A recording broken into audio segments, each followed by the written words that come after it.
चैतन्य प्रभु दया करो रे।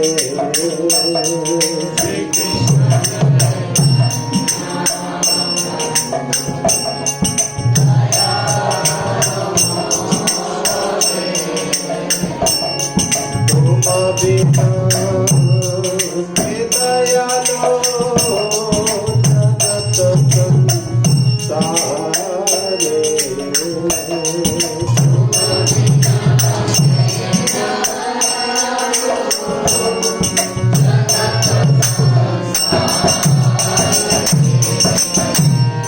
पतित पावन विभु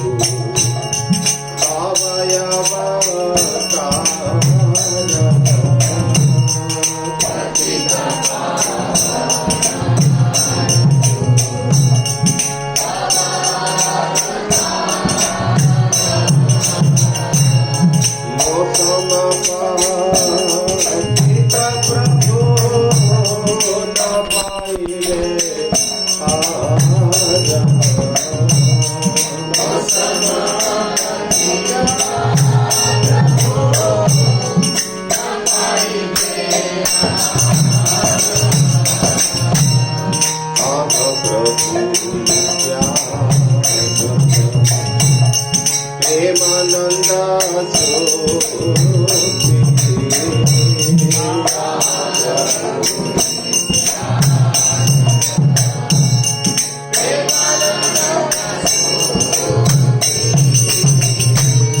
कृपा बलो तना सारा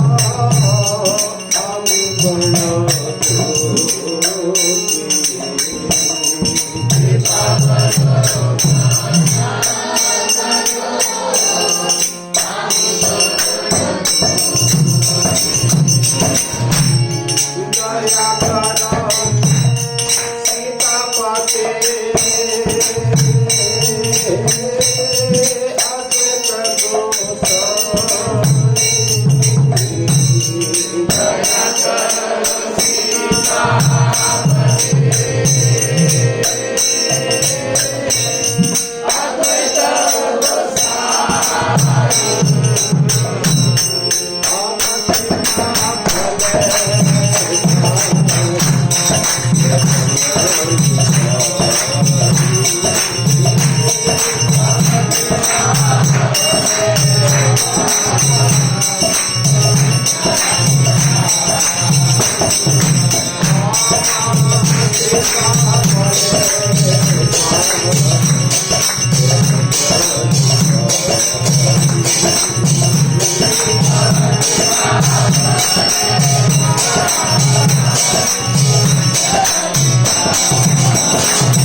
ज्ञानं जनशलाकया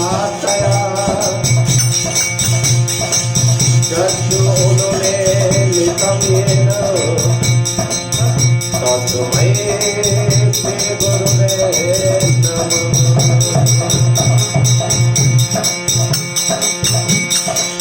नमः। ॐ विष्णुपदाय कृष्णपृष्ठाय भूतले श्रीमते भक्तिवेदान्त स्वामी इति नामिने।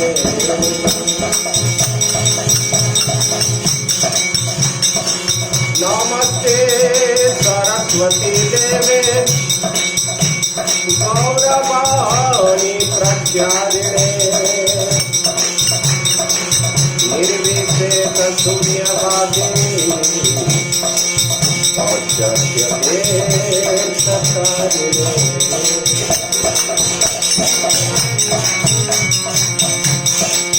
हे कृष्ण करुणा सिंधु दीन बंधु जगत पते गोपेश गोपिका श्री राधा कांत नमस्ते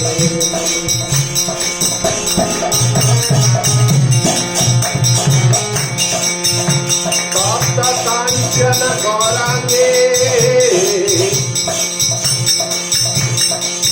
राधे वृंदावनेश्वरी ब्रजभान सुते देवी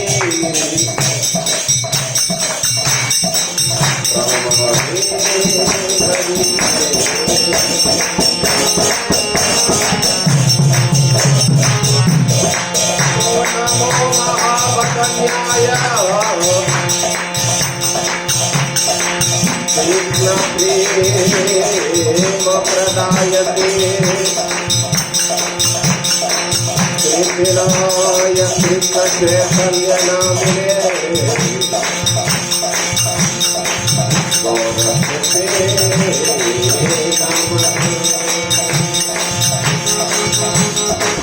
आराध्यो भगवान् ब्रजे सतनय ततधाम वृन्दावनम्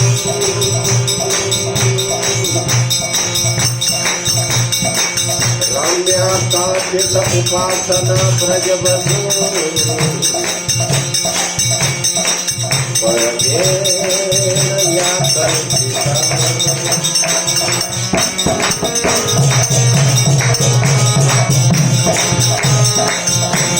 श्रीमद्भागवतं प्रमाणामलम् हेम कुमार कुमार श्रीचैतन्य महाप्रभु मतमिदम् वस्त्राधरौ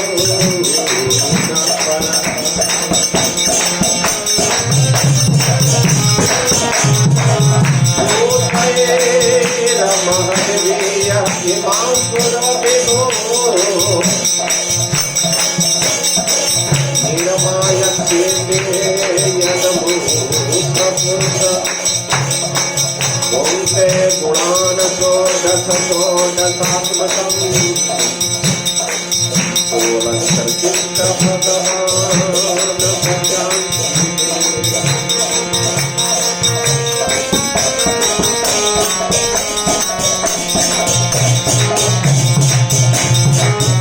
कृष्णाय वासुदेवाय हरे परमात्मने प्रणतक्लेशनाशाय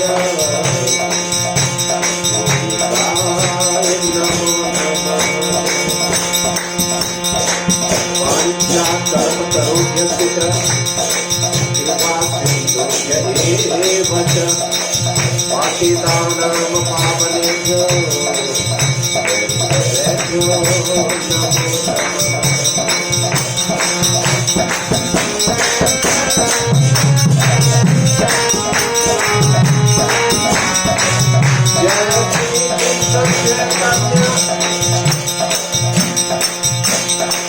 प्रभु Nityanand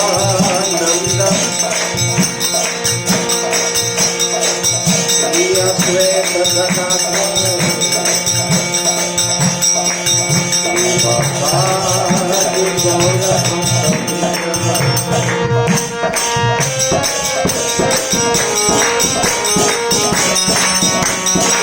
Hare Krishna, Hare Krishna, Krishna Krishna, Hare Hare, Hare Rama, Hare Hare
Krishna. हरे तो सुंदर कृष्ण प्रभु का जो है आदेश है कि हम द्वारका की लीलाओं का कुछ जो है गुणगान करें। हालांकि भगवान की ये लीला है, ये जो है रसिक भक्तों के लिए है। हम न तो रसिक हैं,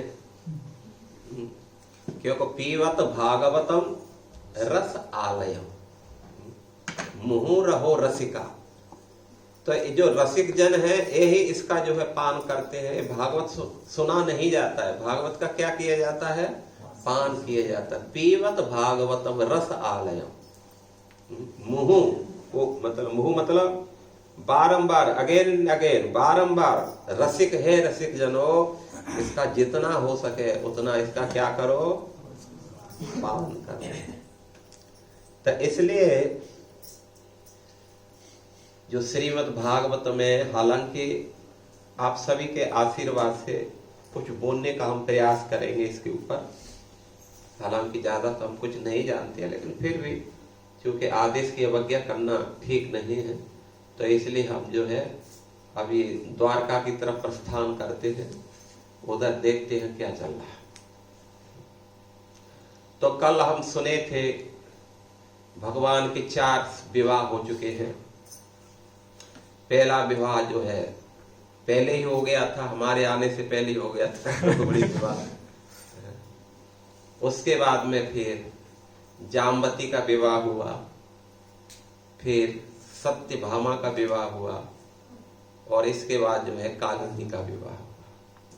तो ये 4 विवाह हो चुके हैं ठाकुर जी के। अभी तो बहुत सारी बारात करनी है आप लोगों को, तो इसलिए अभी तो और जो है 16,104 और विवाह करने हैं। तो इस प्रकार जो है भगवान ने कालिंदी के साथ में विवाह किया। उसको पहले जो है विश्वकर्मा के द्वारा निर्मित इंद्रप्रस्थ में एक भवन में उनको रखा गया। इसके बाद में कुछ समय भगवान इंद्रप्रस्थ रहे, पांडवों के साथ में रहे, क्योंकि ज्यादातर भगवान द्वारका में कम रहते थे और पांडवों के साथ में ज्यादा रहते थे। तो इस प्रकार कुछ समय बाद, लगभग 3-4 महीने बाद में भगवान फिर द्वारका प्रस्थान किए, और द्वारका में बड़ी धूमधाम से पूरी द्वारका नगरी को सजाया गया था ठीक ठाक से, और बड़ी धूमधाम से फिर भगवान ने कालिंदी के साथ में विवाह किया। इसके बाद में जो है एक उज्जैन के राजा थे बिंद और अनविंद। उनकी एक बहन थी जिसका नाम था मित्रवृंदा। ये इनकी जो है भगवान कृष्ण की बुआ की लड़की लगती है। अब क्षत्रियों में ज्यादा गोत्र नहीं देखे जाते, ऐसा हमने सुना है। कम गोत्र, जैसे ब्राह्मणों में उच्च और मतलब लगभग 3-4 गोत्र देखे जाते हैं, लेकिन इनमें कम देखे जाते हैं। तो इसलिए उनकी जो मतलब सगी बुआ न होकर के रिलेशन में से है, उनकी बुआ थी, उनकी लड़की थी, और जिसका नाम था मित्रवृंदा। तो जो इसके जो भाई थे विंद और अनविंद, ये दुर्योधन के अनुचर थे, अर्थात दुर्योधन को अपना राजा मानते थे। हालांकि इनकी जो बहन थी मित्रवृंदा, इनका लगाव भगवान कृष्ण के साथ में था, उनको चाहती थी बहुत, लेकिन विंद अनुबंध नहीं चाहते थे कि उनके साथ उनका विवाह हो। तो इसलिए क्या किए कि जब स्वयंवर चल रहा था, तो स्वयंवर में जो है लड़की वर चयन करती है। तो देखा कि जो है जब लड़की जो है वर चयन करने के लिए जा रही थी, तो भगवान श्री कृष्ण भी वहां बैठे थे, लेकिन उनके भाइयों के बराबर मना करने पर भी उन्होंने क्या किया, जो माला भगवान कृष्ण के गले में डाल दी। तो इससे जो है और जो दूसरे राजा थे बड़े क्रुद्ध हो गए, और क्रुद्ध होकर के इनके ऊपर आक्रमण किए। भगवान ने क्या किया, सभी को परास्त किया और उसको मित्र वृंदा को हरण करके जो है वहां से द्वारका लेकर के आए, और द्वारका लेकर के जो है फिर उनके साथ में भगवान ने बड़े धूमधाम से उनके साथ विवाह कर लिया। अब देखना यह है कि भगवान के जितने भी विवाह हो रहे हैं, कोई जो है क्या नाम है वो लगन देख करके, मुहूर्त देख करके बड़ा उसके साथ एक सिस्टम से जो विवाह होते हैं ना, ऐसा कोई विवाह ठाकुर जी का नहीं हुआ। सब दौड़ते दौड़ते हुए, कहीं यहाँ से जो है किसी का हरण किया तो वहां से किसी का हरण किया, इस प्रकार ठाकुर जी के सारे विवाह हो रहे हैं।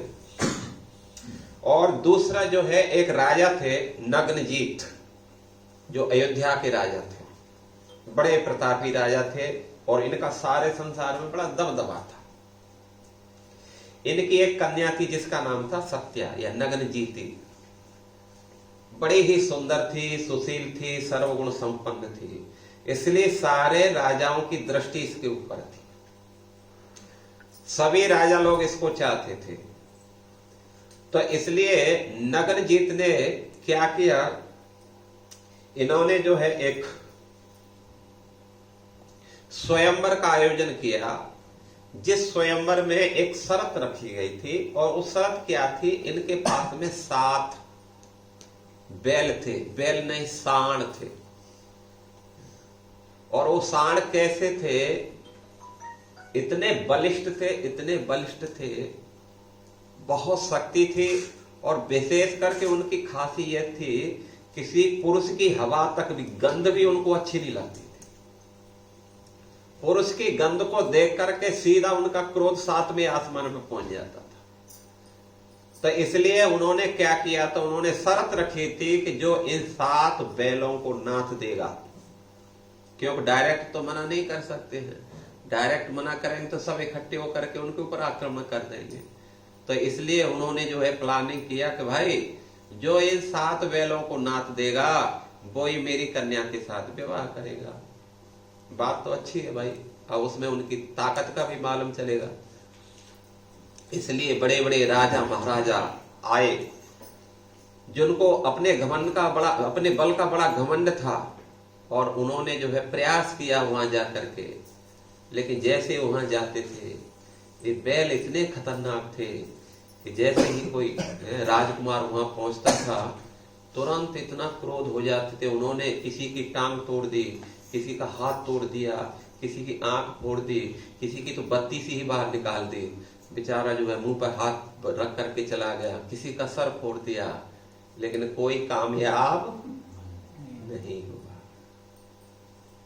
इसलिए उसके साथ साथ में भगवान श्री कृष्ण भी वहां पहुंचे थे। और जब श्री कृष्ण वहां पहुंचे, तो जब सत्या ने इनको देखा, और देख करके जो है तुरंत उन्होंने ठाकुर जी को स्मरण किया। वरम विलोक्य अभिमतं समागतं नरेंद्र कन्या चकमे रमापति भूयात अयम में पति आससो अनला करोति सत्या यदि में धृतो व्रतई। उसने भगवान से प्रार्थना किया, वरम विलोक्य, जैसे ही उन्होंने ठाकुर जी को देखा, द्वारकाधीश को देखा, अभिमतम समागतम, अभिमतम समागतम, उनके जो वहां आए थे, जैसे ही उन्होंने देखा, तुरंत देख करके नरेंद्र कन्या चकमे रमापति, वो रमापति जो भगवान लक्ष्मी के भी पति हैं, और उनको जब उन्होंने देखा तो तुरंत उनको पाने की इच्छा की, अर्थात उनको वर के रूप में पाने की इच्छा की, या उनकी पत्नी बनने की उन्होंने जो है इच्छा की। तो भूयात अयम में पति आशीषो अनिला, उन्होंने जो है प्रार्थना की, हे अग्निदेव, यदि करोति सत्या यद में धृतो व्रतई, यद मैंने कुछ पुण्य किए हैं, कुछ जो है तपस्या की है, कुछ अनुष्ठान की है, तो मेरे जो पति हो भगवान श्री कृष्ण ही या द्वारकाधीश ही मेरे पति हो। इस प्रकार उन्होंने जो है अग्निदेव को, पवित्र अग्निदेव को साक्षी बना करके और इस प्रकार उन्होंने प्रार्थना की। तो देखना यहां होगा कि भगवान को जो है, अब देख रहे हैं कि वो कितनी कितनी उन्होंने तपस्या नहीं की होंगी, तब जाकर के जो है वो भगवान को पति रूप में पाने की इच्छा कर रही है। तो हमारी तपस्या कितना हो सकता है, हम तो तपस्या किए ही नहीं है। लेकिन भगवान ऋषभ देव बोलते हैं अपने पुत्रों से कि मेरे पुत्रों, इस संसार में बिना तपस्या के कुछ हासिल नहीं हो सकता। तपो दिव्यम पुत्र का एन सत्वम शुद्धयेत यस्मात् ब्रह्म सौख्यम तो अनंतम। यदि वास्तव में ही आप सुख चाहते हैं, अपने जीवन को धन्य करना चाहते हैं, इस जीवन में सुखी रहना चाहते हैं या दूसरे जीवन में सुखी रहना चाहते हैं, तो तपो दिव्यम, क्या करना होगा? दिव्य तपस्या करना होगा। दिव्य तपस्या का मतलब क्या है? तो दिव्य तपस्या का मतलब है,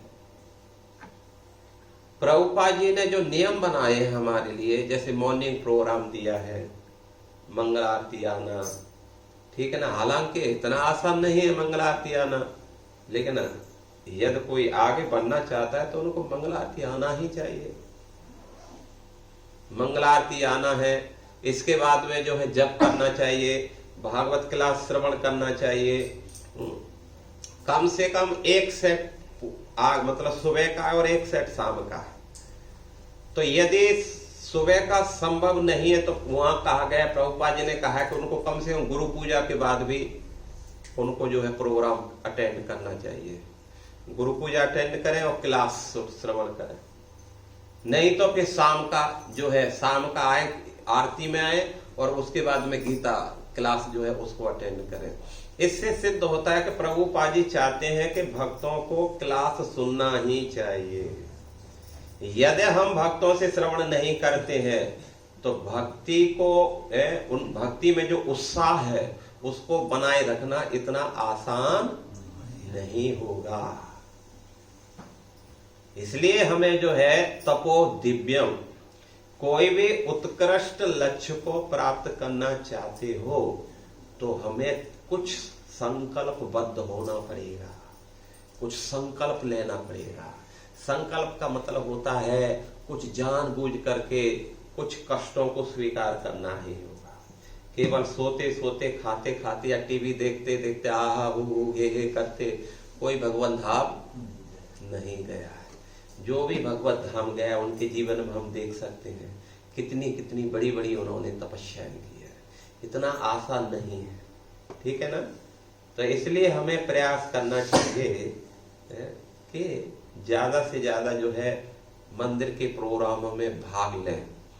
अब ऐसा नहीं है, हम ये नहीं कहते हैं कि पूरा दिन मंदिर वहीं बैठे रहो, तो मालूम चलेगा जो है घर वाले नाराज वो करके कहेंगे भाई तू ही रख ले इधर ही, हम चले तो जो है संभालो तुम्हें। तो वो भी हम नहीं चाहते हैं, लेकिन कम से कम कुछ समय तो देना ही चाहिए।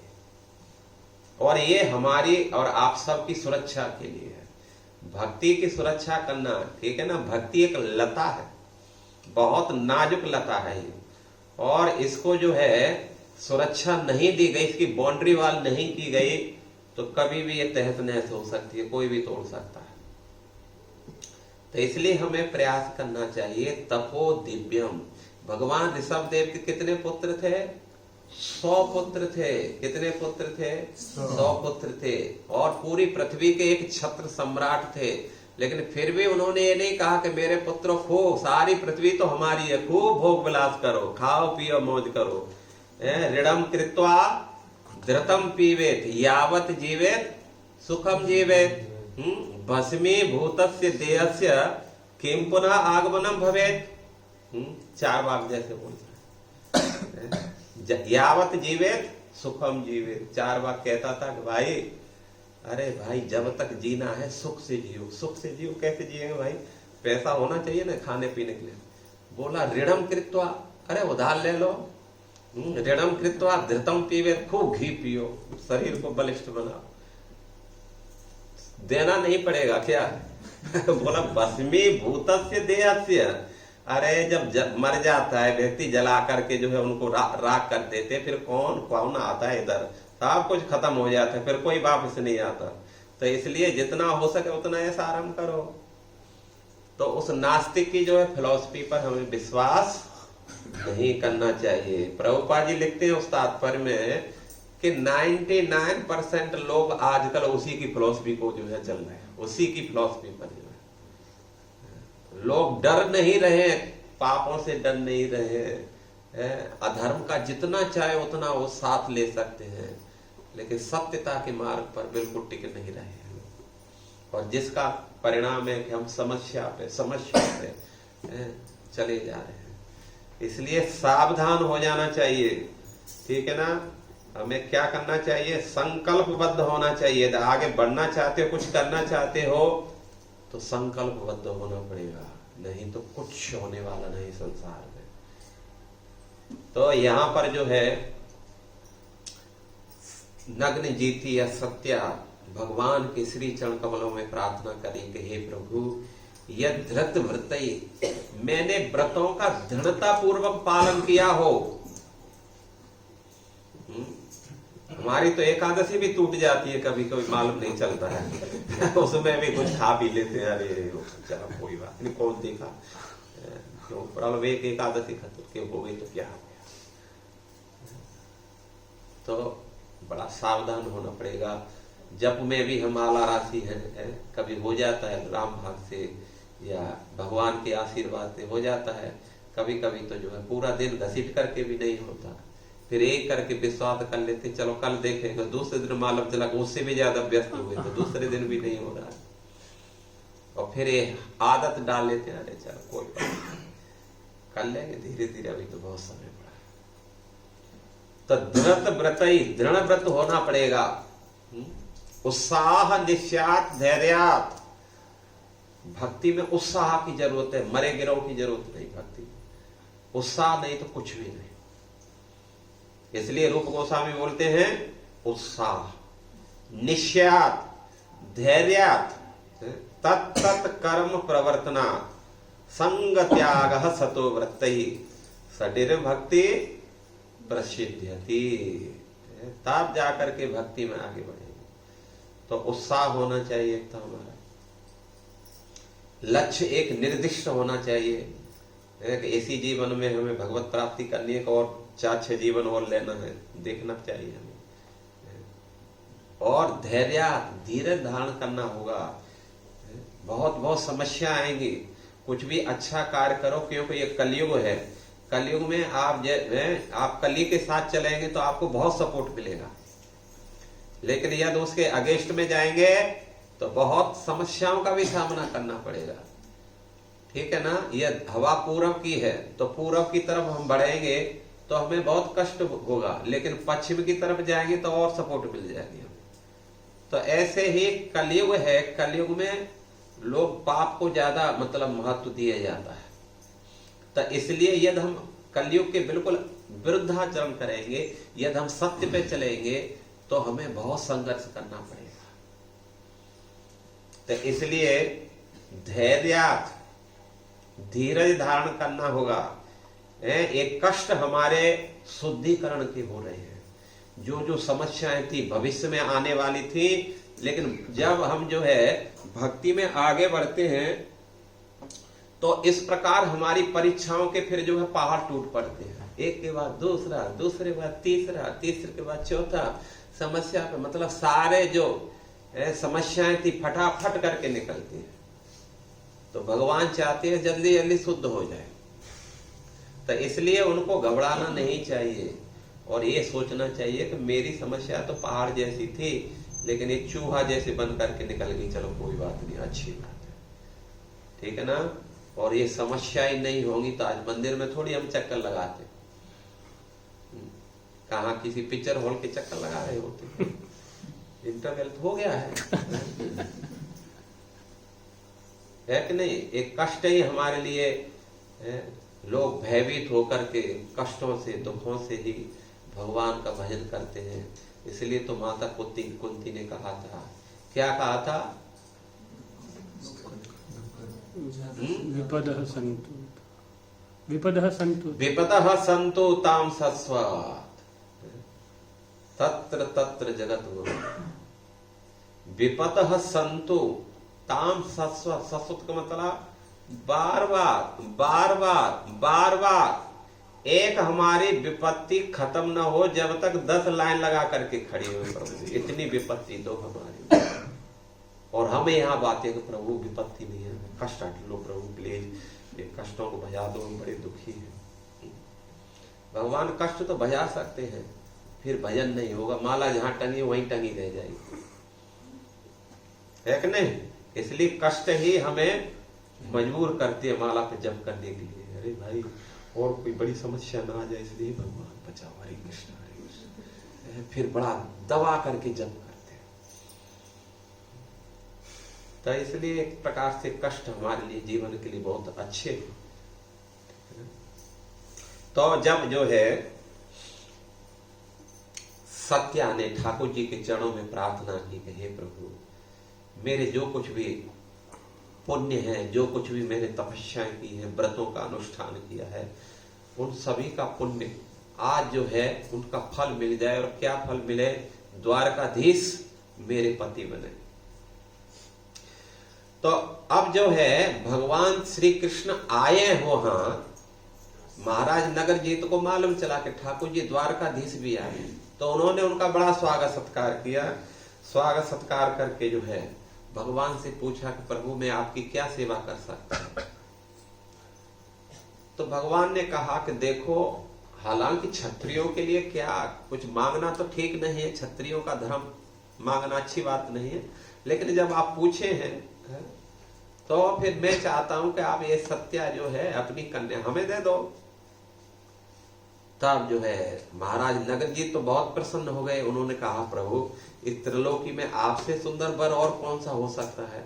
बाकी वरों का क्या है? बाकी वर तो सब पानी के धोंधे, मिट्टी के धोंधे है, कब गल जाएंगे कुछ कह नहीं सकते हैं। इसलिए आपसे सुंदर वर तो इस संसार में कोई हो ही नहीं सकता है। लेकिन फिर भी प्रभु मैं चाहता हूं कि आप जो है अपने पराक्रम का, अपने जो है क्या नाम है, शक्ति का आप थोड़ा सा जो है लोगों के सामने प्रदर्शन करें, जिससे लोग भी जाने आपकी शक्ति को। इसलिए हमने ये 7 बैल रखे हैं, और आप क्या करो, इनको नथ दो, इनको बस में कर दो, और जो है हमारी कन्या जो है आपको जो है वर के रूप में जरूर चयन करेगी। भगवान भी चाहते हैं, और प्रभुपाद जी भी तात्पर्य में लिख रहे हैं कि उन्होंने भगवान को सीधा सीधा क्यों नहीं दिए।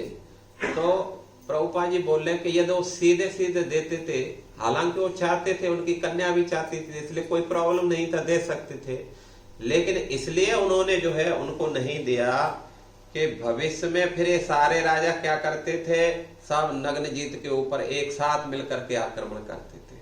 तुमने उनको दिया, हमें क्यों नहीं दिया? हमें क्या कमी थी?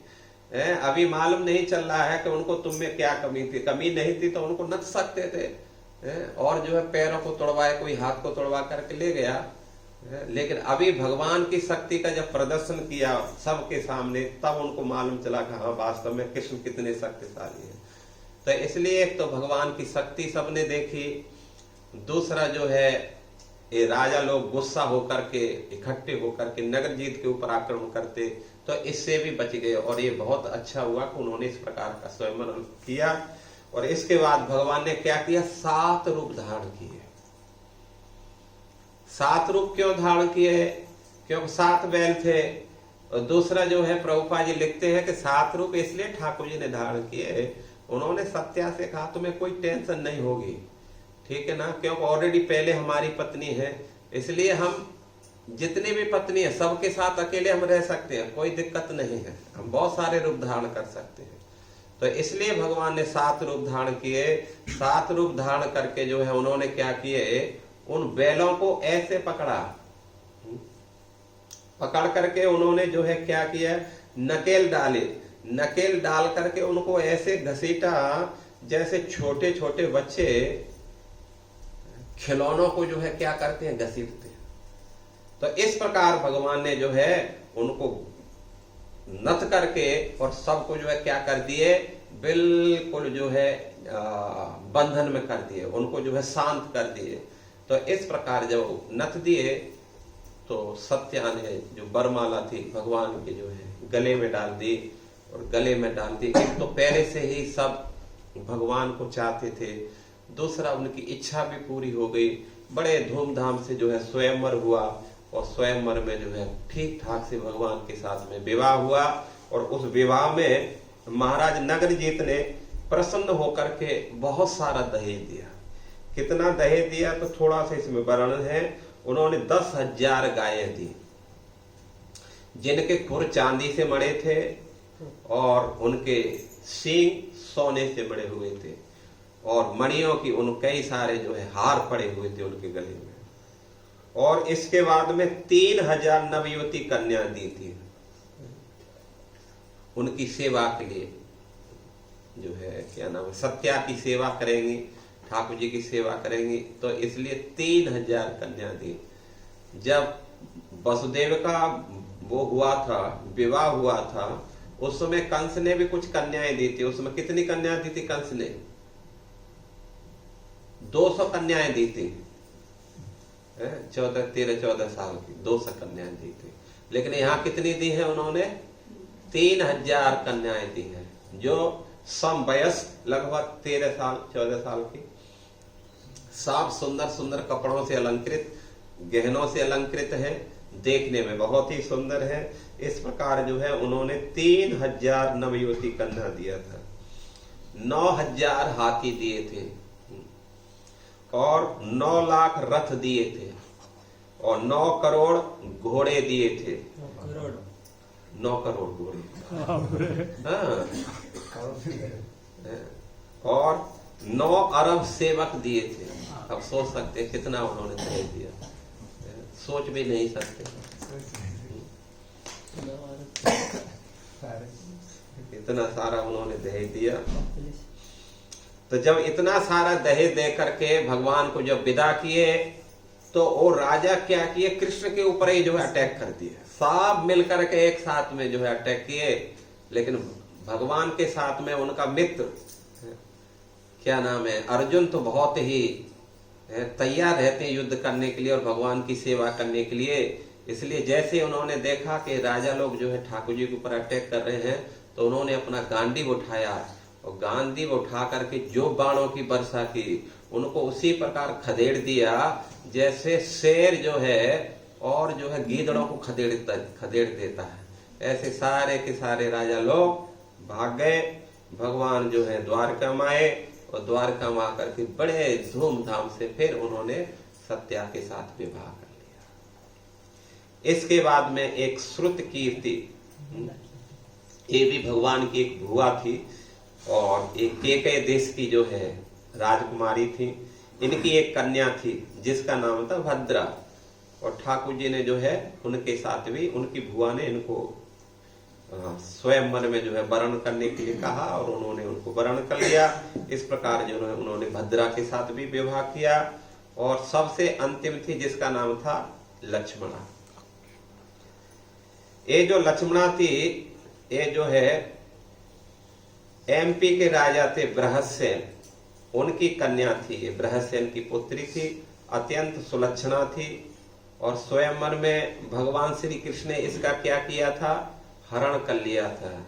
जैसे गरुण जी स्वर्ग से अमृत लेकर के अमृत का जो हरण किए थे, उसी प्रकार भगवान श्री कृष्ण ने लक्ष्मणा को स्वयंवर से उठा लिया, और उठा करके और द्वारका लेकर के गए।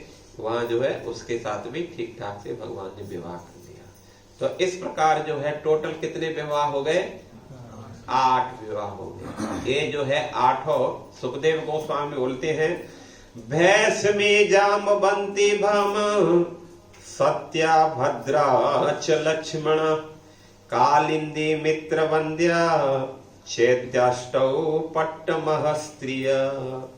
भैसमी कौन है? क्या नाम है?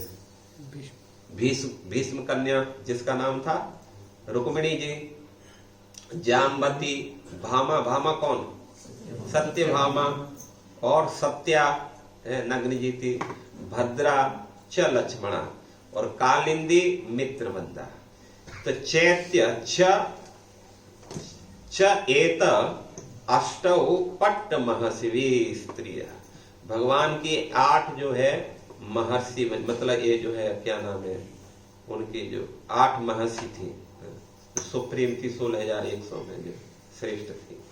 अब 16,100 की कन्याओं के बारे में जो है वो बताते हैं। एक बार की बात थी,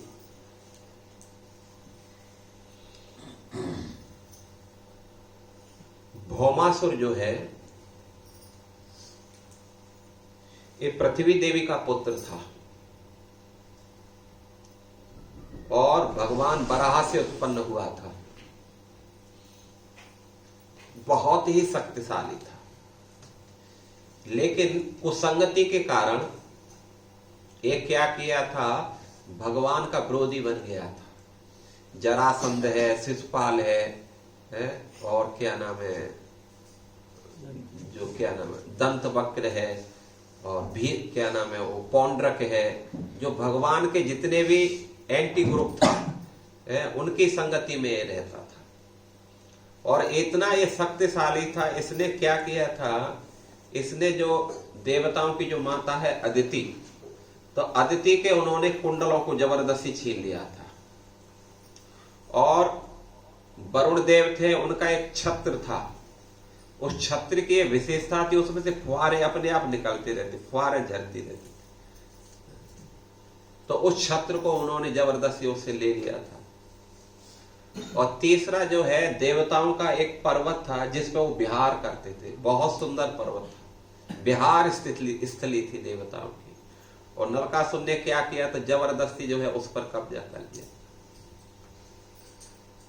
तो इसको देख करके जो है, और उसने क्या किया था कि बड़े बड़े राजाओं की कन्याओं को, यहां तक मनुष्य, देवता, असुर और जो है कितने कितने सारे जो है राजा महाराजा थे, उनकी कन्याओं को इसने क्या किया था, जबरदस्ती उनसे लेकर के और उनको एक गुफा में बंद कर दिया था। इस प्रकार उन्होंने 16,100 कन्याओं को अरेस्ट करके रखा था, बंदी बना करके रखा था। आप सोच सकते हैं, कोई भी मतलब 16,100 राजाओं की कन्याओं को अरेस्ट करना, इसका मतलब वो कितना शक्तिशाली होगा, बहुत शक्तिशाली था। तो इसलिए एक बार द्वारका में इंद्र गया देवताओं के साथ में, और देवताओं के साथ में जा करके पहले उसने भगवान के चरणों में अपना मुकुट रख करके दंडवत प्रणाम किया। और दंडवत प्रणाम करके जो है फिर भगवान को रो रो करके उसने सारी नरकासुर की करतूतों को बताया। इंद्र ने कहा था कि प्रभु देखो, ये भौमासुर जो है इतना शक्तिशाली हो गया है कि इन्होंने कई सारे राजाओं की कन्याओं को अरेस्ट कर लिया है। दूसरा जो हमारी माता के कुंडलों को इसने छीन लिया है, जबरदस्ती ले गया था। और जो मणि पर्वत है जो है देवताओं की विहार स्थली थी, उसी के ऊपर उसने जबरदस्ती कब्जा कर लिया है। और वरुण का जो है इन्होंने छत्र छीन लिया है। इसलिए प्रभु आप कुछ करो इसके बारे में, जिससे जो है हमारी माता के जो कुंडल हैं वो वापस मिल सके। तो भगवान ने कहा ठीक है, कोई बात नहीं है, आप जाइए और हम देखते हैं, उसको जो है लाते हैं। और भगवान क्या किए, भगवान सत्यभामा को साथ में लेकर के, और जो भौमासुर रहता था, भौमासुर कहाँ रहता था, प्राग ज्योतिषपुर है, आसाम में प्राग ज्योतिषपुर। ये बहुत बड़ा मतलब शक्तिशाली था। इसके पास में जब भगवान जब वहां गए प्राग ज्योतिषपुर में, तो उन्होंने देखा इसकी जो राजधानी थी इतना सारा उसको सुरक्षाओं से मतलब मजबूत किया गया था। पहले उसमें जो है उन्होंने बताया था कि चारों तरफ पहाड़ों की किलेबंदी थी। उसके पहले बड़े बड़े पहाड़ थे, जो शत्रु सेना जो है उस पर चढ़ना इतना आसान नहीं था। दूसरा जो है फिर शस्त्रों का घेरा, अस्त्र शस्त्र घेरा लगाए तो शस्त्र कैसे थे, कोई मनुष्य नहीं चलाता था, दुश्मन के ऊपर अपने आप ही अटैक करते थे, वार करते थे। तो शस्त्रों का घेरा लगाया गया था। इसके बाद में फिर एक बहुत विशाल खाई जल से भरी हुई थी, इतना मतलब गहरी थी कि बताया गया कि देवता भी उसको पार नहीं कर सकते थे, इतनी गहरी वो खाई थी, बहुत गहरी खाई थी। और इसके बाद में जो है आग और बिजली, इसका जो है बाउंड्री किया गया था। तो ये चारों तरफ फिर जो है वायु का मतलब बड़ी बड़ी गैसें रखी थी, उसकी जो है मतलब बाउंड्री की गई थी। फिर तलवारों का मतलब जाल बिछाया गया था, फंदा लगाया गया था। तो इस प्रकार जो है उसके राजधानी में मनुष्यों की तो बात जाने दो, असुर देवता भी प्रवेश नहीं कर सकते थे, यहां तक कि हवा भी उनके जो है प्रवेश नहीं करती थी। इतना सुरक्षित उनका जो है पैरा लगाया गया था। लेकिन भगवान जो है गरुड़ पर सवार होकर के और सत्यभामा को साथ में लेकर के गए। अब प्रश्न ये उठता है कि भाई ये तो निश्चित था कि भगवान भी इस बात को जानते थे कि वहां युद्ध होगा, और युद्ध में जो है सत्यभामा की जरूरत नहीं थी। सत्यभामा को किस लिए लेकर के गए थे? क्योंकि सत्यभामा को इसलिए लेके गए थे, जब इसका जन्म हुआ था तो माता पृथ्वी ने एक वरदान मांगा था। क्या वरदान मांगा था? ये वरदान मांगा था कि जब तक आप मेरे पुत्र, क्योंकि उसी समय से उनके चाल चलन कुछ खराब लग रहे हाँ, शुरू से कहावत बोलते ना, क्या बोलते, पूत के पैर पालने में ही मालूम चलते वो कैसे वो बनेगा। तो इसलिए उसको देख करके वो समझ गए कि कैसा बनेगा। तो इसलिए माता पृथ्वी ने कहा कि देखो आप मेरे पुत्र को नहीं मानना। बोला ठीक है, नहीं मारेंगे। तो उल्टा सीधा काम करेगा। बोला ठीक है, लगे जब मानना ही है तो पहले मुझसे परमिशन ले लेना। भगवान ने कहा ठीक है, तू तो अपनी है तो उसमें क्या फर्क पड़ता है, क्योंकि वो भी तो उनकी पत्नी थी। तो उन्होंने ठीक है। तो अब यह सत्यभामा को क्यों लेकर के गए वहां? तो सत्यभामा की अंशा स्वरूप है पृथ्वी देवी, ठीक है ना। मूल है सत्यभामा और उनकी अंश से थी क्या नाम है, पृथ्वी, भूमि। भगवान की दो पत्नी है ना, एक चल और एक अचल। चल जो है, चल मतलब लक्ष्मी जी, लक्ष्मी जी वैकुंठ में रहती हैं, और दूसरी जो अचल मतलब जो चल नहीं सकती है वो पृथ्वी देवी। तो ये पृथ्वी जो है यहाँ पृथ्वी लोक में रहती है ये। तो इसलिए भगवान की दो मेन पत्नियां हैं जो चल और अचल, भूदेवी और श्री देवी। इनका दूसरा नाम है भूदेवी और श्री देवी। तो इसलिए भूदेवी ने भगवान से वरदान ले लिया था कि जब तक मैं न कहूंगा आप नहीं मानने का। भगवान ने कहा ठीक है, नहीं मारेंगे, कोई दिक्कत नहीं है। तो अब ये जो है सत्यभामा को लेकर के गए ठाकुर जी, क्योंकि ठाकुर जी जानते थे क्योंकि भौमासुर बहुत बदमाश है, और जो है इतना वो जब युद्ध करेगा, इतना आक्रमण करेगा कि सत्यभामा को बोलना ही पड़ेगा कि प्रभु इसको जल्दी मार दो, और जैसे ही बोलेगी तुरंत हम इसकी गर्दन काट दें, फिर हमें समय नहीं लगेगा। तो इस प्रकार सोच करके भगवान सत्यभामा को भी लेकर के गए। दूसरा जो है सत्यभामा को इसलिए लेकर के गए थे, एक बार नारद जी जो है देवलोक से एक पुष्प तोड़ करके लेके गए थे जिसका नाम था पारिजात पुष्प, और उन्होंने क्या किया तो उस पुष्प को ले जा करके रुक्मिणी को दे दिया था। अब उसकी खुशबू से सारा द्वारका महक गया। अब महक गया, तब जो है सत्यभामा ने देखा इतनी सुंदर पुष्प फूल की, अब वो रोने लगी। भगवान ने कहा क्यों रो रही है भाई, देखो उनके यहाँ फूल है, मेरे पास फूल नहीं है।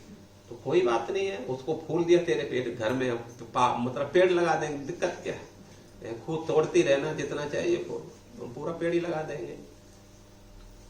तो ठीक है, उनको जो है प्रॉमिस कर दिया कि हम पेड़ लगा देंगे। तो भगवान ने कहा पेड़ को लाएगा कौन, चलो तू ही खाड़ के लाना वहां से। तो इसलिए भगवान जो है सत्यभामा को साथ में ले लिए, और जा करके भगवान ने क्या किया, अपनी गदा के प्रहार से पहले तो सारी बाउंड्रियों को तहस नहस किया। पहले तो पहाड़ों की बाउंड्री को गदा से उड़ा दिया, और अपने बाणों से जो है अस्त्र शस्त्रों का जो पैरा लगा था ठाकुर जी ने उसको तहस नहस कर दिया। चक्र के द्वारा जो अग्नि, जल और वायु की जो दीवार लगाई गई थी अलग अलग, उन सभी को जो है तहस नहस कर दिया। और तलवार से जो फंदे लगाए गए थे अलग अलग प्रकार के अस्त्र शस्त्रों के, ठाकुर जी ने अपनी तलवार से जो है उन सबको जो है काट पीट कर दिया। और गदा के प्रहार से बड़ी बड़ी मशीनों के जो यंत्र लगाए गए थे उन सबको ध्वस्त कर दिया। और ध्वस्त करके भगवान ने फिर क्या किया, जो मेन एंट्रेंस था उस गेट का, जो बड़ा किला था, भगवान ने एक गदा मारी तो उसको भी तहस नहस कर दिया। और जा करके भगवान ने अपना शंख बजाया। तो जैसे ही शंख बजाया तो उसको सुन करके जो है सब हिल गए। भगवान के शंखों का वर्णन भगवत गीता में भी आया है। शंखों के नाम याद है कि नहीं? किसको याद है? हाँ बोलो। हाँ बोलो बोलो।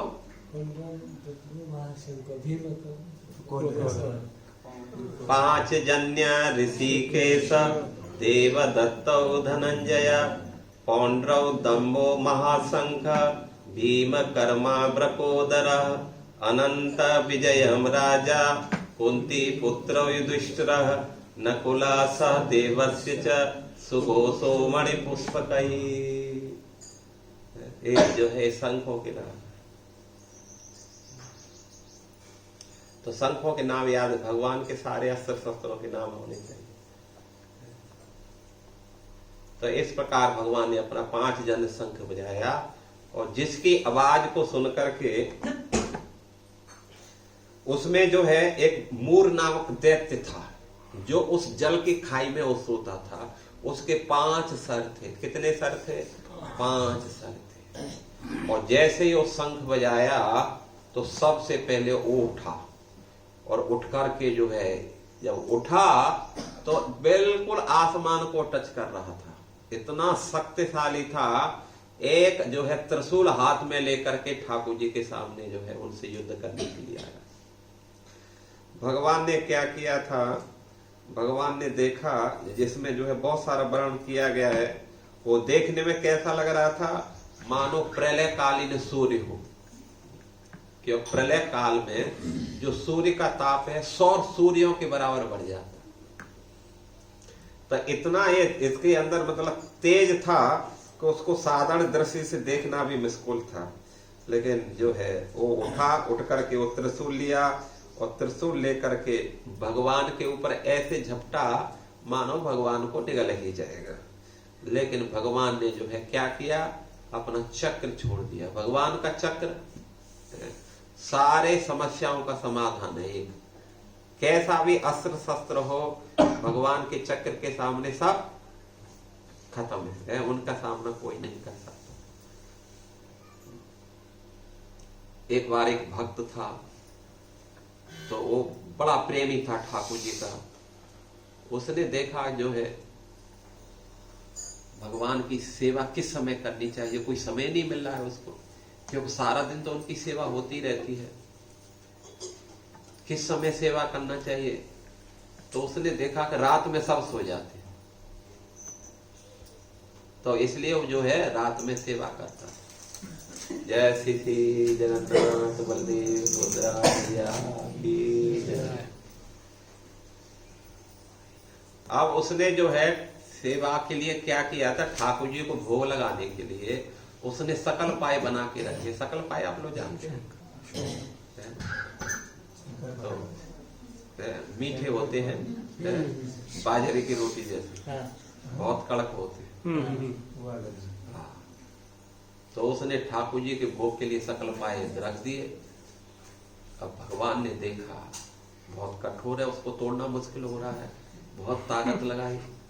क्या बात है भाई, कैसे तोड़ा जाए इसको? तो उन्होंने चक्र को बोला, चक्र थोड़ा हेल्प करो ना मेरी।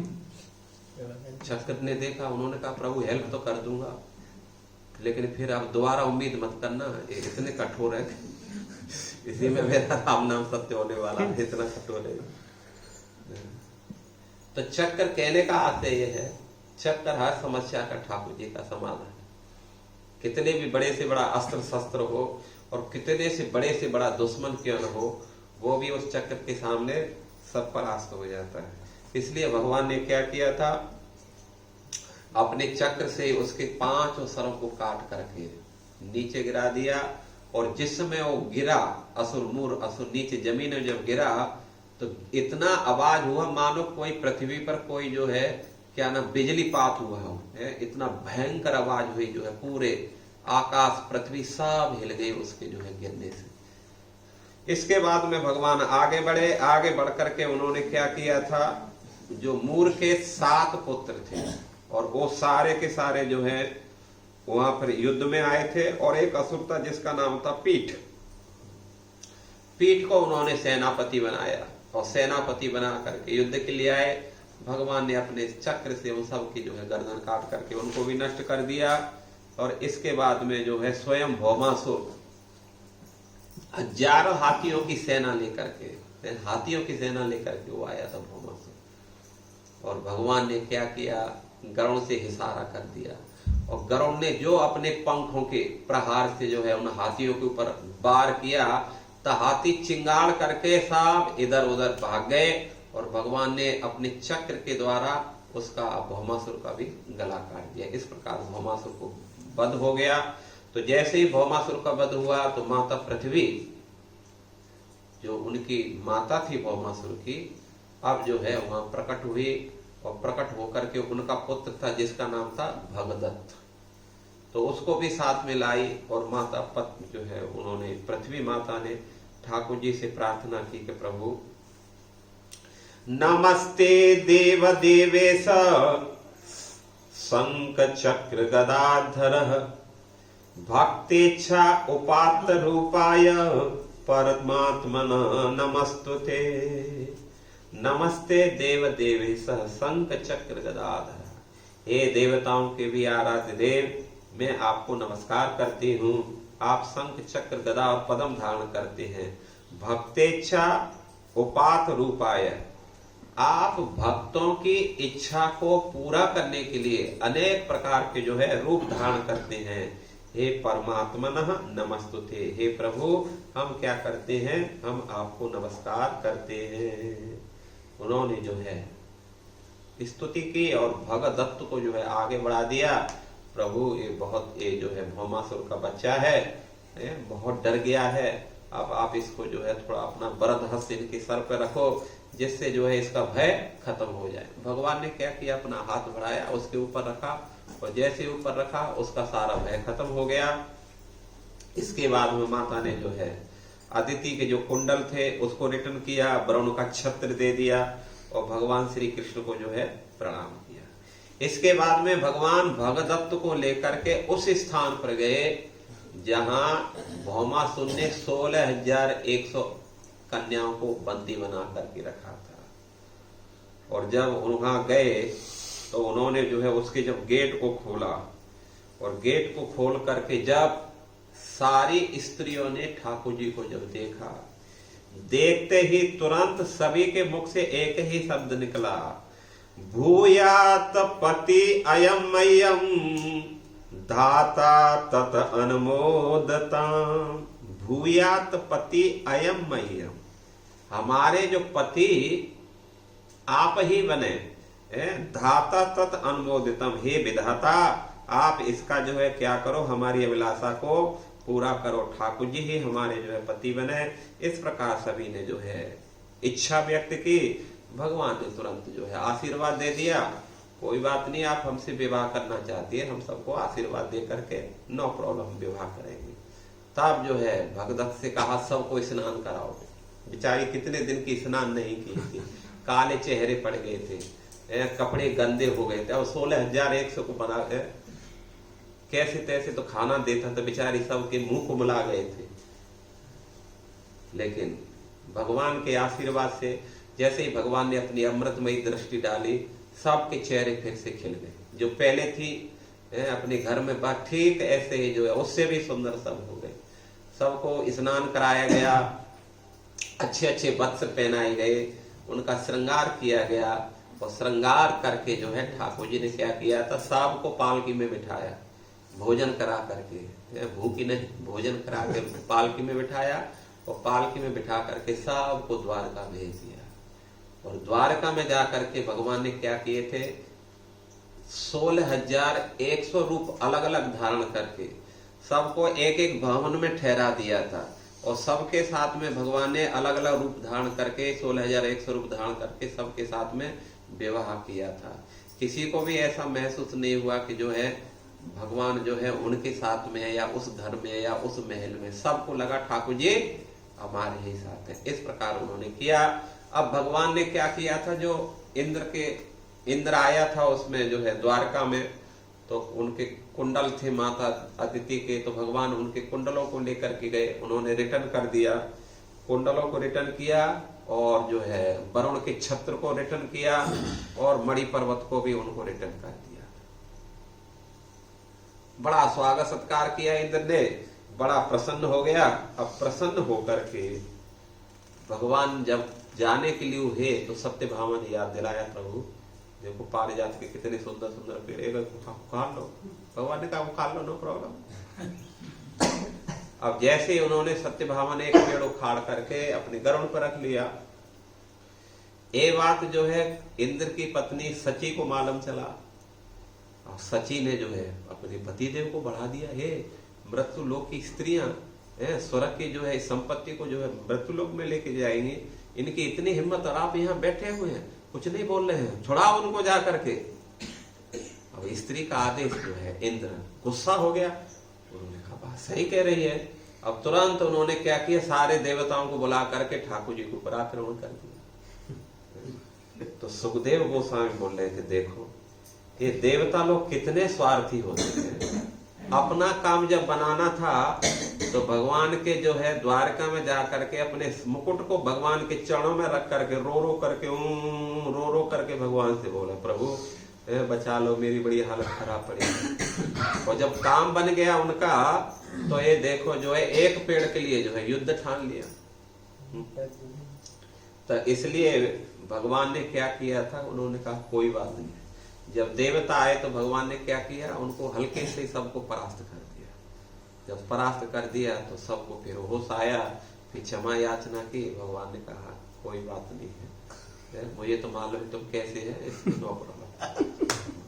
ले करके अपना जो क्या नाम है पारिजात जो पेड़ था, सत्यभामा ने अपने महल में लगा लिया, घर में लगा लिया अंदर। और उसकी जो खुशबू थी, जो भंवरे जो है अब स्वर्ग में उड़ते थे, उसकी खुशबू से आकृत के स्वर्ग के भंवरे क्या किए, अब द्वारका में जो है वहां पहुंच गए, और उसके ऊपर भू भू भू बहुत सुंदर जो है उसकी खुशबू से पूरी द्वारका, उसका महल तो महकता ही था, लेकिन साथ साथ में उसकी पूरी द्वारका महकती रहती थी। तो इस प्रकार भगवान ने क्या किए थे, भगवान ने जो है 16,100 कन्याओं से बड़ी धूमधाम के साथ में विवाह किए, और सभी बड़े ही सुखपूर्वक रहते थे। कालांतर में भगवान के 16,108 विवाह हुए, जिनसे 10-10 पुत्र हुए थे आगे चल करके, और जो है एक एक कन्या हुई थी। तो इस प्रकार जो है सबसे 11-11 संतान भगवान ने हुई थी। 11-11 क्यों किए थे, तो भगवान ने देखा कि कम ज्यादा होंगे तो आपसे में झगड़ा करेंगे। इसलिए सबको एक सेट बराबर सेट दिए सबको, कोई टेंशन नहीं, झगड़े वाली काम ही नहीं। भगवान के यहाँ समदर्शता है, समोहम सर्वभूतेषु नामे द्वेषी नास्ति प्रिय है, मैं सबके प्रति समान रहता हूँ। इसलिए भगवान ने सबको समान रूप से जो है एक एक सेट दिया, बड़े धूमधाम से सब ठाकुर जी फिर द्वारका में रह गए, और इस प्रकार जो है 16,108 के साथ विवाह हो गया। हरे कृष्ण। किसी का कोई प्रश्न है, कुछ पूछना चाहेंगे आप लोग?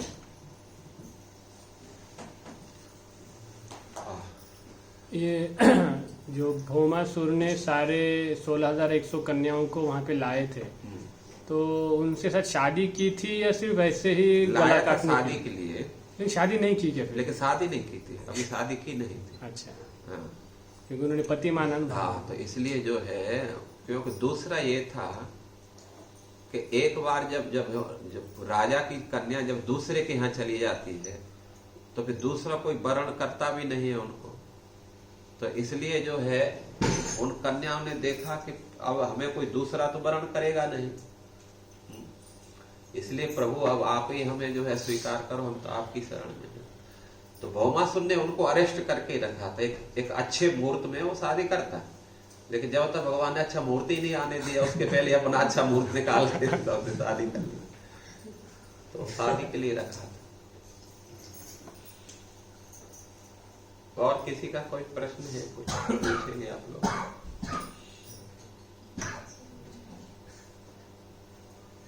पूछो।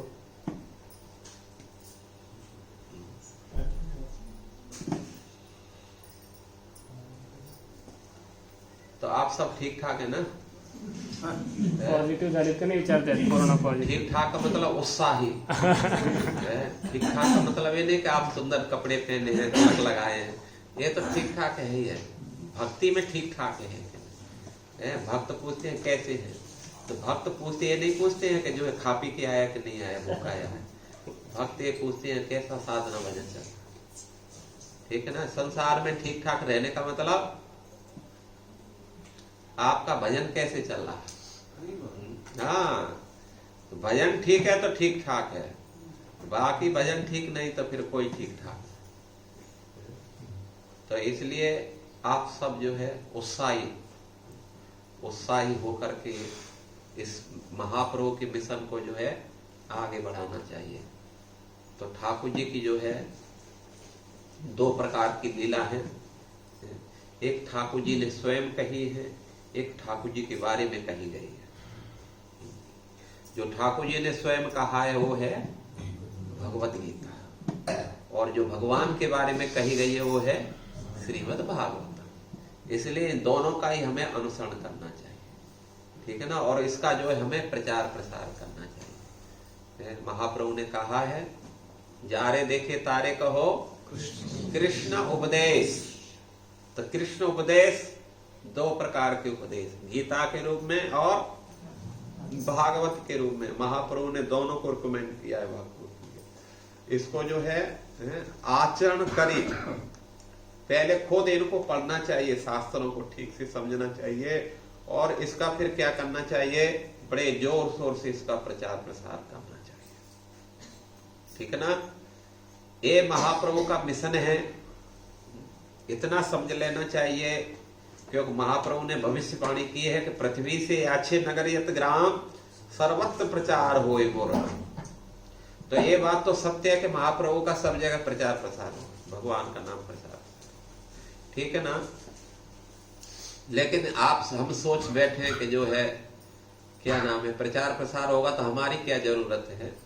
तो हमारी ये जरूरत है कि इस प्रचार प्रसार में यदि हम जो है कहीं थोड़ा बहुत भी इसका जो है कहीं अपना सेवाएं देते हैं तो इसके द्वारा हमारा कल्याण होगा। हमारे द्वारा ये प्रचार आगे बढ़ेगा ऐसा नहीं है। भगवान ने पहले कहा दिया था कि ये जो है सारे राजा लोग क्या हो चुके हैं, मर चुके हैं। तुम क्या करो? बोला मरे मराए को मारो। अरे मरे गए हैं तो फिर और मरे मराए को क्या मारेंगे। एक बार जो है एक सैनिक, जब पाकिस्तान का युद्ध हुआ तो वो आया था दौड़ करके, भारत आ गया था। लोगों ने पूछा भाई कैसे युद्ध लड़ा? बोला मैंने एक सैनिक का क्या किया, पहले एक पैर काटा। बोला अच्छा, फिर क्या किया? बोला मैंने फिर दूसरा पैर काटा। अच्छा, फिर मैंने हाथ काटा। अच्छा, फिर मैंने दूसरा हाथ काटा। तो दूसरे ने उन्होंने पूछ लिया सैनिक ने, भाई तुमने ये पैर काटे, हाथ काटे, तो तुमने सर क्यों नहीं काटा पहले? बोला सर तो पहले कोई दूसरा ही काट गया। तो मरे तो हमें जो है ये महाप्रभु का मिशन, महाप्रभु ने कहा कि पृथ्वी पर होगा। पहले तो लोग ये सोच रहे थे महाप्रभु ने झूठ बोला है। मतलब भारत, मतलब पृथ्वी का मतलब है भारत भूमि, क्योंकि पहले तो विदेश लोग नहीं जाते थे, समुद्र पार नहीं करते थे। तो इसलिए लोग ये सोचते थे कि महाप्रभु ने कहा है कि भारत भूमि, मतलब ये भारत पे ही बरस में जो है सारी पृथ्वी में आ जाती है। लेकिन प्रभु भगवान ने कहा कि नहीं, मैंने तो कहा है पृथ्वी से, पृथ्वी का मतलब पूरी पृथ्वी। तो इसलिए लोग शंका में थे कि नहीं पूरी पृथ्वी नहीं, भारत भूमि। लेकिन जब प्रभुपाद जी को उन्होंने भेजा, जा करके समझा उन सबको पृथ्वी का मतलब पृथ्वी, इसलिए प्रभुपाद जी ने जो है पूरी पृथ्वी पर इसका प्रचार प्रसार किया। तो ठीक ऐसे ही ये तो फैलेगा। महाप्रभु ने कहा, जो क्या नाम भगवान कृष्ण ने कहा तुम क्या करो, निमित्त मात्रम भव्य सभ्य साचन, ये जान लो ये मर चुके हैं, अब तुझे क्या करना है, केवल मरे बराबर कोई मानना है। तो इसलिए यदि हम इस मिशन में भाग लेते हैं, ये बहुत बड़ा मिशन है, इसका हम एक पुर्जा भी, कुछ एक छोटा से ढिबरी भी बन जाएंगे, बोल्ट भी बन जाएंगे, हमारा उद्धार हो जाएगा। क्योंकि मशीन के साथ रहेंगे तो मशीन की सफाई होगी तो हमारी भी सफाई होगी, सब कुछ ठीक है ना। यदि आप उससे अलग हो गए, हम उससे अलग हो गए, 2 पैसे का भी कोई वैल्यू नहीं रहेगी फिर हमारी। तो इसलिए हमें जुड़े रहना है और इसमें भाग लेना है। यदि हम उत्साह के साथ भाग लेते हैं, समझे, भगवान ये देखना चाहता है कौन अपनी शक्ति को लगा रहा। भगवान ये नहीं देखना चाह रहे हैं कि आप कितने बड़े परिवार से हैं या कितने बड़े हैं। भगवान केवल आप लोगों के अंदर के आत्मा को देखते हैं, आप सब उनके अंश हैं। इसलिए हम भगवान देखते हैं कौन कितना अपनी शक्ति लगा रहा है। तो इसलिए हमारे पास जितनी शक्ति है उसको पूरी तरह यूज करो। जब जो पुल बन रहा था ना, तो उसमें गिलहरी भी भाग ले रही थी और हनुमान जी भी भाग ले रहे थे। तो हालांकि ने हनुमान जी ने गुस्सा दिखाया था उसके ऊपर, तेरे 4 दाने से क्या हो जाएगा, इतना बड़ा पुल का काम चल रहा है। लेकिन भगवान की दृष्टि में तो दोनों की समता थी, इसलिए दोनों को बुलाए और दोनों को बुला करके कहा, हनुमान जी जितना आप पूरी ताकत लगा करके बड़े बड़े पहाड़ों को डाल रहे हैं, मैं बड़ा प्रसन्न हूँ, लेकिन साथ साथ में गिलहरी भी अपनी पूरी ताकत लगा करके वो जो भी 4 दाने उसके शरीर में लगते हैं वो भी डाल रही है, इसलिए उससे भी मैं बड़ा प्रसन्न हूँ। दूसरा, जब मार्क्स की बात आती है तो तुम्हारे 100 में से 100 तो उसके भी 100 में से 100 ही मिलेंगे, कभी किसका नहीं होगा। तो इसलिए जो है आप लोग अपनी पूरी शक्ति को लगाओ, प्रचार प्रसार में लगाओ और सब सुंदर कृष्ण प्रभु की जो है हेल्प करो। एक लातूर में बाढ़ आनी चाहिए भक्तों की, ऐसा नहीं कि कोने में 4 भक्त बैठे हो, बस बाढ़ आनी चाहिए। क्या आनी चाहिए? फ्लड होना चाहिए, बाढ़ आ जानी चाहिए, ठीक है ना। इतना जो है प्रचार प्रसार होना चाहिए। जिस मोहल्ले में, जिस गली में निकल जाओ वहीं सब हरे कृष्णा प्रभु हरे कृष्णा, सब जगह हरे बोल होना चाहिए, ठीक है ना। तो इसलिए संकल्पबद्ध हो, सभी को जो है अपना अलग क्या नाम है, सबको जो है दायित्व देना चाहिए। जो भी थोड़े सिंसियर भक्त हैं, सीनियर भक्त हैं, तो वो जो है उनको दायित्व देना चाहिए। आप यहाँ प्रचार करो, आप यहाँ गली गली मोहल्ले मोहल्ले में सब जगह कम से कम यहाँ 50 जो है भक्ति व्रत चलना चाहिए। 50 मिनिमम, ये तो मिनिमम है। यहाँ 50 का मतलब मोहल्ले तो 100 से ज्यादा होगा, मतलब ज्यादा होंगे ना। कम से कम 50 तो कम से कम होना चाहिए, ठीक है ना। और कम से कम आपके कम से कम 25 वो चलना चाहिए, क्या नाम है, यूथ प्रीचिंग के। बहुत जो है, क्योंकि जितना यूथ रहेगा, यूथ प्रीचिंग होगी, एक सब भक्त वहां से निकलेंगे, ठीक है ना। तो इसलिए यूथ प्रीचिंग का कम से कम 25 बेस होनी चाहिए, धुआंधार। आपको दौड़ने की काम नहीं होना चाहिए, आपका केवल मैनेजमेंट देखना होगा, कौन कहाँ क्या क्या कर रहा है, इनको यहाँ सेट करो, उनका वहां सेट करो, उनको वहां सेट करो। ऐसे जो है कम से कम इस एरिया में चारों तरफ ऐसा कम से कम 50-100 किलोमीटर दूर तक, जहां दूसरे की बाउंड्री नहीं आ रही है, बाउंड्री सब जो पूरा आपका कवर होना चाहिए, कोई एंट्री ना कर जाए उसमें। इतना सारा जो है प्रीचिंग होना चाहिए। उस प्रीचिंग में आप सभी को जो है पूरी तरह से हेल्प करना चाहिए। जिंदगी तो चलती रहेगी, ये खाना पीना चलता रहेगा, नौकरियां चलती रहेगी, कितनी नौकरी कर करके आए, कितनी बार नौकरी नहीं की, सब चलता रहेगा। थोड़ा थोड़ा वो भी करते रहो, लेकिन साथ साथ में प्रचार में जो है ताकत झोंक दो पूरा। तो इसलिए यदि एक जीवन आपने ठीक से लगा दिया ठाकुर जी की सेवा में, तो फिर दोबारा और जीवन लेना नहीं पड़ेगा। बस ठाकुर जी का इसी जीवन में विमान आएगा और विमान में बैठ कर सीधे भगवत धाम चले जाएंगे, ठीक है ना। तो इसलिए सब संकल्पबद्ध होकर के ज्यादा से ज्यादा लोगों को जो है प्रचार करो, जोड़ो, संकल्प ले लो। डेली 5 लोगों को कम से कम बात करनी है आप लोगों से, कम से कम 5 लोगों को बात करो और 1-2 लोगों को तो बिल्कुल जोड़ ही दो उससे। तो ऐसे करेंगे तो हम जो है 5 लोगों का साल में कितना 365 दिन होते हैं। तो 365 इंटू 5 कितने हो गए? 25, 25, 6, 35 और 32 और 5, 15, 18, 1825 तो 1825 लोगों से एक साल में हम मिलेंगे। तो 1825 में से जो है कम से कम 125 भी निकल गए, 1700 चले गए, कोई बात नहीं है। दोबारा उनको जो है 1700 में तो फिर आएंगे, वो चले नहीं गए वो, लेकिन शुरू में 125 भी आपने पकड़ के रखे तो ये परमानेंट हो गए फिर। तो ऐसे हम करते रहेंगे तो फिर ये सब कुछ संभव हो सकता है। इसलिए आपको साफ सेट करना है, 1, 2 टीम लीडर तैयार करने हैं। तो फिर ये लातूर जो है एक दिन जो है भक्तों की इसमें बाढ़ आ जाएगी। फिर सब जितने भी महाराष्ट्र के सब दे पूछेंगे भाई यहाँ करके सुंदर कृष्ण प्रभु के पास में आया करेंगे, भाई प्रभु आपने कैसे प्रचार किया? प्रभु क्या है ना, थोड़ा टाइम नहीं, थोड़ा बाद में मिलेंगे तो टाइम है। तो सारे सब की पूरे महाराष्ट्र की नजर इधर होनी चाहिए, बाढ़ आनी चाहिए, यूथ और कांग्रेगेशन सब धुआंधार प्रचार होना चाहिए। ठीक है ना? तो आप सब तैयार है ना उनकी सहायता करने के लिए?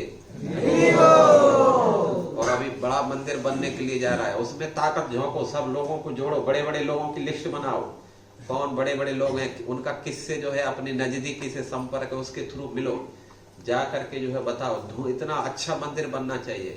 मतलब मंदिर का मतलब जो एक संडे का मतलब, संडे मतलब इस्कॉन में, तो इसलिए इस्कॉन में आने का मतलब है कि उनके बच्चे उनके लिए कहाँ रुकेंगे, क्या करेंगे, कैसे करेंगे, वो पूरा एक दिन वहां, मतलब इस प्रकार की दृष्टि लेकर के चलना चाहिए।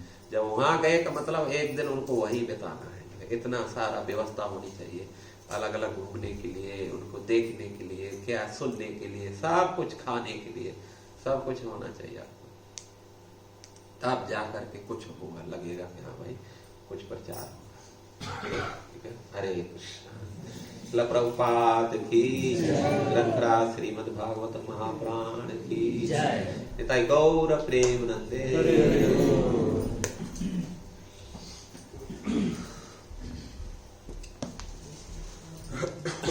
हरे कृष्णा। प्रभु जी से हमको बहुत बड़ा आदेश मिला है, तो कम से कम 50 भक्ति वृक्ष और 25 यूथ प्रोग्राम और बहुत बड़े मंदिर का निर्माण, ये पूरा दायित्व प्रभु जी। 50 केवल 22 के लिए, 50 मतलब 22 में समाप्त, 50 होना चाहिए 22 में। ये सिर्फ 2022 का टारगेट है, केवल 1 साल का टारगेट है। 1 साल का टारगेट है। तुम्ही सांगा, रेडी आहात का? असंभव कुछ भी नहीं है, सब संभव हो सकता है। आप प्रयास करेंगे तो 50 कुछ भी नहीं है। एक भक्त जो है 50 को कंट्रोल कर रहा है, ऐसे भक्त एक 50 चला रहा है, सैकड़ों बेस चला रहा है। तो इसलिए हमें बिल्कुल भी कुछ असंभव नहीं। यदि आप प्रयास करेंगे तो 50 भी कुछ नहीं, सैकड़ों हो सकते। तो ठीक है, तो हम लोग जरूर प्रयास में जाएंगे इसके, और इसी प्रयास के अंतर्भूत में जो हमारे गीता मंदिर का जो 26 का जो प्रोग्राम है, उस प्रोग्राम के लिए भी आपके जितने भी नाम हैं, वो नाम कहाँ था कि व्हाट्सएप पे भेजना चाहिए था, लेकिन भक्त नहीं भेज पाए। तो अभी पर्सनली सरकार प्रभु और भवानंद राय प्रभु जी को आप नाम दे दीजिए, कितने आपके भक्त हैं, और फिर उतने श्लोक्स फिर आपको मिलेंगे। तुरंत उसका कर करके उतने आपको वो उसके जो शीट्स होंगे वो आपको दे दिए जाएंगे, तो ताकि यहाँ पे बहुत ज़्यादा टारगेट का कंप्लीट हो जाए। तो हमारे भक्त गए थे, वो कुछ भक्तों से मिलने, तो टोटल कितने हुए? 20। तो टोटल 20 हाउस में वो गए थे, वहाँ पे 20 हाउस से उन्होंने श्लोक दिए हैं। तो अभी आप आपके बताइए कितने हैं, ताकि फिर कंफ्यूजन ना हो और डबल श्लोक ना हो। इसके साथ में हम प्रभु जी से प्रार्थना करेंगे कि प्रभु जी लातूर में ऐसे ही आते रहिए। हम सारे थोड़े से सूखे हुए पौधों पे थोड़ा सा आपका अगर जल मिल जाता है तो पता नहीं प्रचार, लेकिन कम से कम ये लोग तो नहीं मरेंगे ये तो जिंदा रहेंगे। तो इसके लिए हम प्रभु से प्रार्थना करेंगे। एक बार हरे कृष्णा महामंत्र कह के प्रभु से प्रार्थना करेंगे। हरे कृष्णा कृष्णा कृष्णा हरे हरे, हरे राम राम राम हरे हरे। और कोरोना का देखते हुए हम डांसिंग कीर्तन नहीं कर करेंगे, लेकिन प्रभु से कहेंगे नरसिंह आरती करें। और हाँ, प्रभु जी का भागवतम क्लास अभी द्वारका की लीला यहाँ तक आई है, तो कल परसों जो भागवतम क्लास होगा तो उसमें भी द्वारका की लीला और आगे जाएंगे। ओके, तो अभी लॉकडाऊन तो है, तर मग तुम्ही येऊ शकता, लॉकडाऊन आहे, असं काय थोडं काय अवघड गोष्ट नाही। त्यामुळे हे जे लातूरमध्ये नाही त्या लोकांसाठी ऑनलाईन आहे, म्हणजे इथे आहे तर इथे या, घरी बसून तरी काय करणार। आणि मग ते गीता मंदिर ऑनलाईन दोन्ही सुद्धा प्रयत्न करायचे। सकाळी। आणि आज का जो प्रसाद है वो प्रसाद भक्ति निधि माता जी के द्वारा आयोजित किया गया है। तो माता जी से विनंती है कि माता जी आगे, और एक माता जी कृष्णा।